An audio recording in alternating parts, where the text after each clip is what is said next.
I think going from, a Sydney Children's Hospital where it's so controlled, and over the years I've been so used to the same routine of, every time I go to clinic it's, go get weighed, get your height checked, lung function, then see the doctor. It might be completely different to that. So journeying into this world for the rest of my life now, where I'm in the adults clinic, it's exciting to see, where we can make things better and if there's ways to improve my condition and, hopefully keep on a healthy path.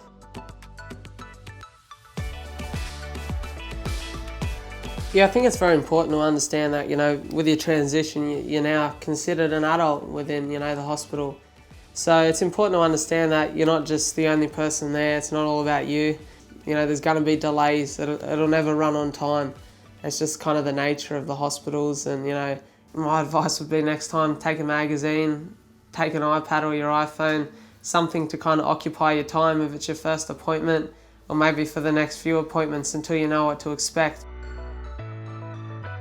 Even studying in the health sector, it's sort of reaffirmed for me how important it is to be able to manage yourself. So you need to know things like how you react to medications, if you're a diabetic, what your blood sugars are doing. You need to make and keep appointments, because the thing is, in the adult hospital, if you miss an appointment, they're not going to ring you up. I mean, it's not a loss to them, they're really busy anyway. So I find myself that in order to handle that, basically, I've got to write down things in a diary, and I use my phone on everything because it's just there for me. It's great to have it all written down because you forget. Like, I found starting uni, you have so much to do and you just forget these little appointments, and then if you miss one, for me being diabetic, you're not going to have one for a few more months. Yeah, so I think it's very important to keep, I guess you'd say, a paper trail of your health, your records of, where you're at with different specialists and your health in general, so that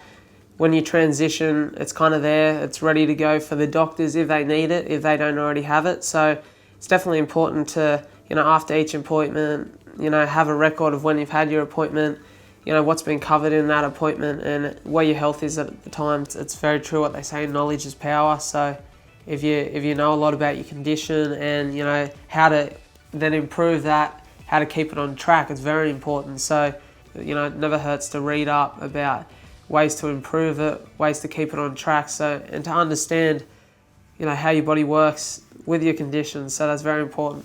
I think my tips to a successful transition would probably be definitely keep organised. I think understand that you're allowed to speak up. If you have any questions or concerns, talk to someone about it. And there's nothing wrong with it. And just stay positive. It gets easier. It gets a lot easier. So my tip for a good transition would definitely be to have a meeting at your children's clinic before you transfer over. I guess getting to know not just the doctor, but the team that organises everything. It's pretty helpful to know kind of who you're going to see before you get there. And I think definitely to keep in contact with them before you go, so you kind of know what's happening on the day, the structure of what's going on. So you kind of get there and it's not too unexpected. You're there ready for everything. So yeah, that'd be my best tip, I think.